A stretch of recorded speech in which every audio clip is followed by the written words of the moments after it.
دوستان ارجمند، السلام علیکم دوستان ارجمند. میخواستم با تماشابینان ارجمند، با دوستانم یک صحبت آشکار داشته باشم در پی واقعات اخیر و البته گفتنی هم خیلی زیادند، ولی به طور فشرده سعی میکنم کمی مردم رو به اصلی واقعه، یعنی در منظورم همین بحران اخیر بدخشان، یعنی به اصل واقعه برگردانم، چون از درگیری های لفظی و اطلاعاتی و دیگر همه فراموش کردن که اصل قضیه از کجا سر شده بود و عیبدارکاری گوناگون پیدا شد و من همه رو دعوت میکنم که یک برگردیم به عقب و ببینیم که از کجا سر زد. البته او سر زدن خیلی بیشتر بود، لیکن چیزی که رسانه‌ای شد، یعنی اون تحقیری که از طرف رحمانوف نسبت این مردم در همون روزی در خاطرم نیست 15 سپتامبر بود، کدام روز بود که صدا داد و البته که اون تحقیر به همه قشرهای جامعه بدخشان خیلی سخت رسید، ولی چون عادتی رژیم های خودکامه در دولت هایی که در جامعه هایی که رژیم های خودکامه رو برداشت میکنن یک عادتی است که هر گناه رو به هر کس میزنن، فقط به همون به نام لیدر خود نه. و در بدخشان هم از همین صورت گرفت، یعنی با عیبندی، با تحقیر راست رحمانوف نسبت این مردم، همون مردمی که در آنجا جمع آمده بودند، یک قسم البته اونایی که جانبدار بیچون و چرای این دولت بودند، اونها حتی برای این تحقیر کفکوبی هم کرده بودند و گروه دیگری که حتی خود رو تحقیر شده احساس میکردن. البته عیب از لیدر نبود برای اکثریت اونها، فیصد کوچکی بود که تا به همین روز هم گناهکار اساسی این بحران رو میدونند، در خاطر دارد، لیکن اکثریت حتی مخالفان و نام اگر گوییم نیز بر این عقیده، بر این نظر بودن که عیبدار کسی دیگر است و عیبدار را در همان روز و ساعت رئیس ولایت سابق یافتند و گرچنده رحمانوف نیتی از وظیفه آزاد کردن این رئیس را نداشت و این سخنانی که گفت باعث شدن که مشروعیت این رئیس بعد چند وقت سخت زیر سوال رفت و در مرکز فهمیدن که این رئیس علاقه مشروعیت رو پر بعد همین تحقیر رو از دست داد و عیبدار اساسی او شد و او رو از وظیفه سبکدوش کردن. در این میان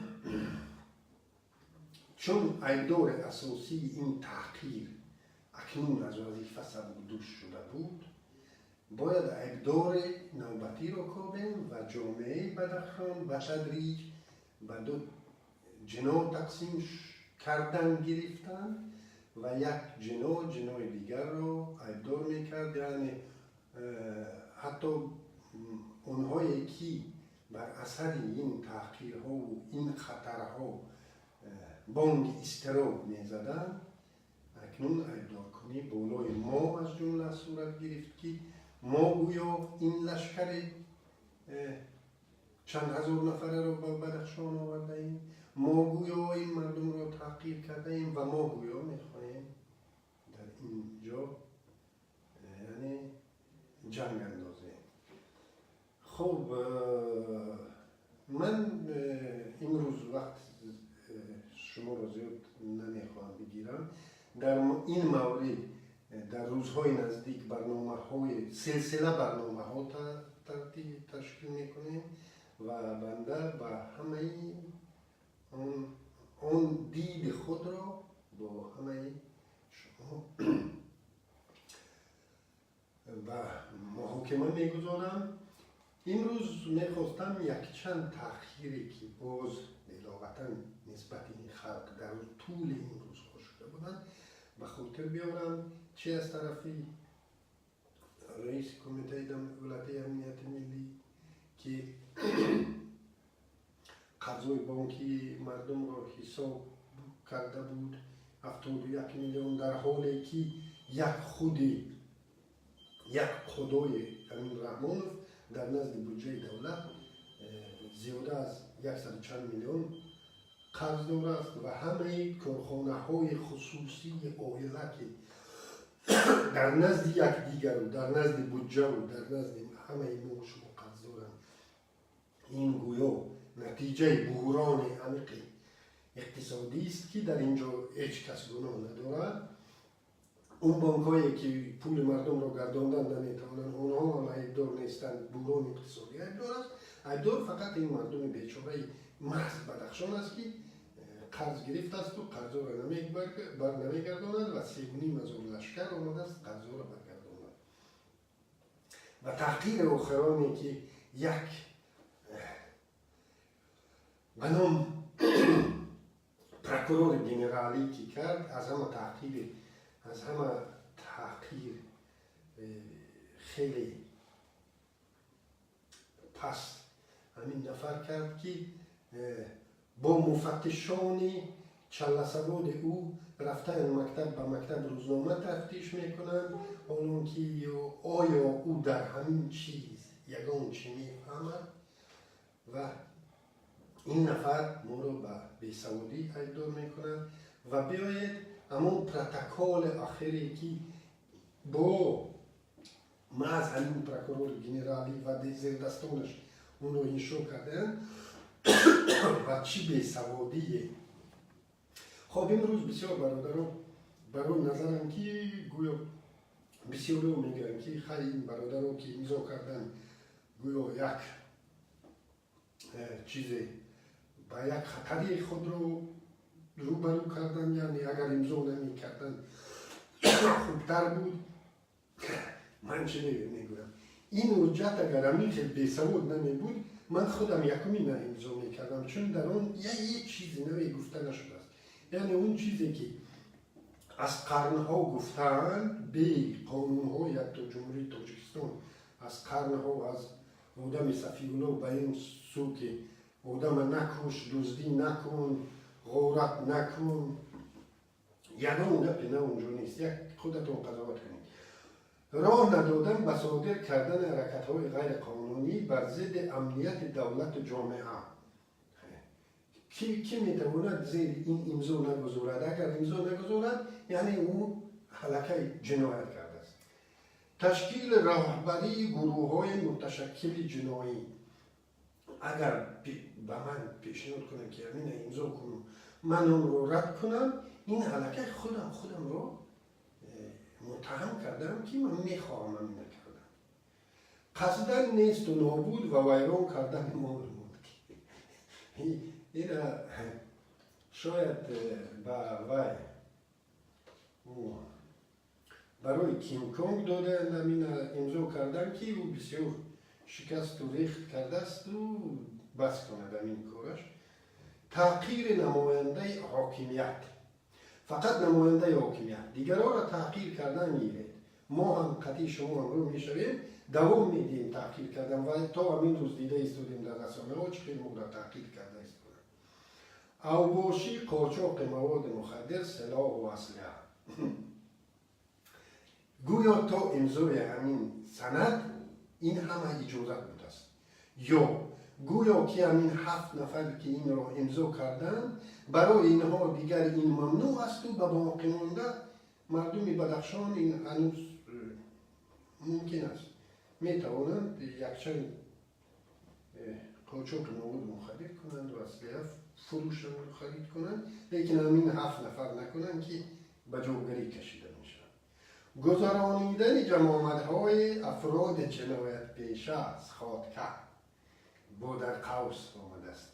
گذرانیدن جماعت جمع آمدهای افراد جنایت پیشه. یکم اون نفری که این جمع آمدها رو گذرانیده نیست، اول باید تشخیص دهد که اینا جنایت پیشه هستن یا نیستن.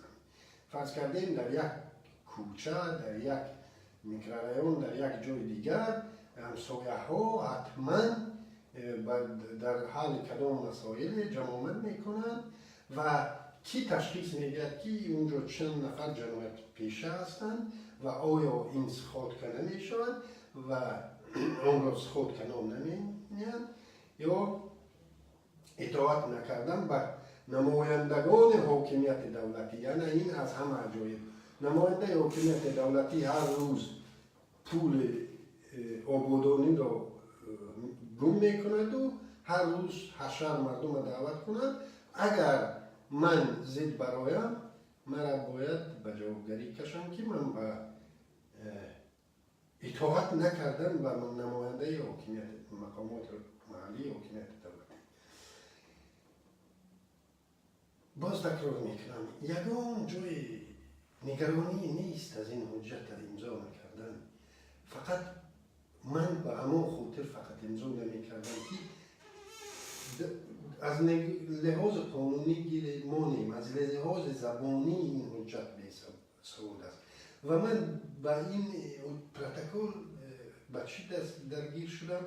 با اون که این نفر سوادناکی که کودکان ما را بی‌سواد اعلام میکنند، از همه خواننده بدخوان بدخشان که در صنف نو میخواند میداند که همه همین قید شده ها در همین پروتکلشان، به این هم در قانونگذاری های جمهوری تاجیکستان، حتی در قانون های تا پیدا شدن دولت در دنیا، همین به گفت روسا ده زاپاوت که است، نکشو، اینا نکن و نکن، این از قرنها بود و هر یک خواننده بدخشانی نمیدادند.